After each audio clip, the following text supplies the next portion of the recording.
Good morning respected teacher and my dear friends. आज मैं एक बहुत इंपॉर्टेंट और सीरियस सोशल इशू पर बात करने वाली हूँ जो लॉ से रिलेटेड है, domestic violence and legal protection in India.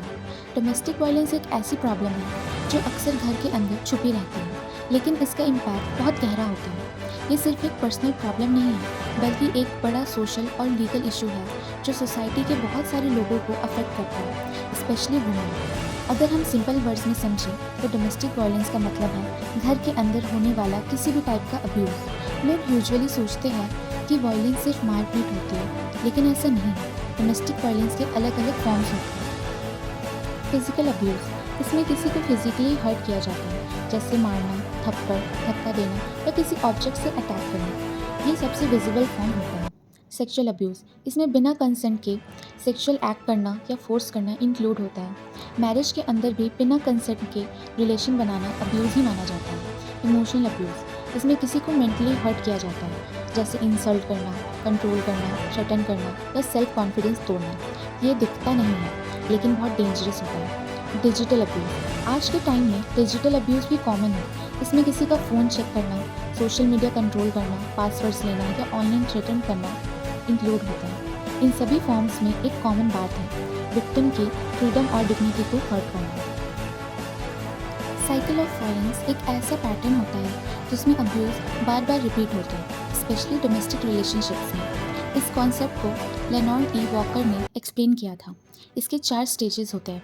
पहला, टेंशन बिल्डिंग स्टेज, जहाँ स्ट्रेस और फियर बढ़ने लगता है। दूसरा, इंसिडेंट स्टेज, जहाँ एक्चुअल वायलेंस होता है। तीसरा, रिकन्सिलेशन स्टेज, जहाँ अब्यूज़र सॉरी बोलता है और प्रॉमिस करता है कि दोबारा ऐसा नहीं करेगा। और लास्ट, काम स्टेज, जहाँ सब नॉर्मल लगता है, लेकिन कुछ टाइम बाद ये साइकिल फिर से रिपीट होता है। इसलिए ये डेंजरस है, क्योंकि विक्टिम इस लूप में फंस जाता है और बाहर निकलना मुश्किल हो जाता है। इंडिया में वुमेन को प्रोटेक्ट करने के लिए कई इंपॉर्टेंट लॉज हैं। सबसे पहला है protection of women from domestic violence act 2005, जो स्पेशली डोमेस्टिक वायलेंस के केसेस के लिए बनाया गया है। इस लॉ के अंडर वुमेन को राइट मिलता है प्रोटेक्शन, रेसिडेंस और मेंटेनेंस का। अब नए क्रिमिनल लॉज की बात करें तो BNS 2023 में क्रुएल्टी, असॉल्ट और हर्ट जैसे ऑफेंसेस कवर किए गए हैं, जो डोमेस्टिक वायलेंस केसेस में अप्लाई होते हैं।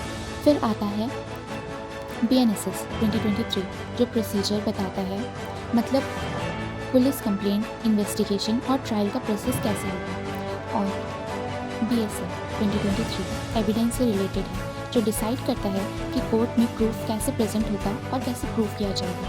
इनके अलावा कुछ और लॉज भी इम्पॉर्टेंट है, जैसे डोरी प्रोहिबिशन एक्ट और मेंटेनेंस प्रोविजंस, जो वुमेन को एक्स्ट्रा प्रोटेक्शन देते हैं। इन सब लॉज का मेन एम है वुमेन को सेफ्टी, डिग्निटी और जस्टिस देना। तो अब हम एक इम्पॉर्टेंट केस पर बात करेंगे, Lalita Toppo versus state of Jharkhand 2018। ये केस वुमेन राइट्स और मेंटेनेंस से रिलेटेड है। Now facts. इस केस में ललिता टोप्पो एक वुमेन थी जो अपने पार्टनर के साथ रिलेशनशिप में रह रही थी, जो कि एक लिव इन रिलेशनशिप था। बाद में उनके बीच डिस्प्यूट्स हो गए और ललिता ने मेंटेनेंस के लिए क्लेम किया। Now issue. मेन सवाल ये था कि क्या लिव इन रिलेशनशिप में रहने वाली वुमेन को मेंटेनेंस मिल सकता है या नहीं। Legal framework. इस केस में मेनली 2 लॉज इंपॉर्टेंट थे, protection of women from domestic violence act 2005, section 125 of CRPC, maintenance related provision, right principle और जजमेंट। सुप्रीम कोर्ट ने ये कहा कि अगर एक वुमेन लिव इन रिलेशनशिप में है तो भी उसे प्रोटेक्शन मिल सकता है। कोर्ट ने ये भी क्लैरिफाई किया कि वुमेन डायरेक्टली सेक्शन 125 CRPC के अंडर हर केस में क्लेम नहीं कर सकती, लेकिन वो डोमेस्टिक वायलेंस एक्ट 2005 के अंडर मेंटेनेंस और रिलीफ क्लेम कर सकती है। Thank you.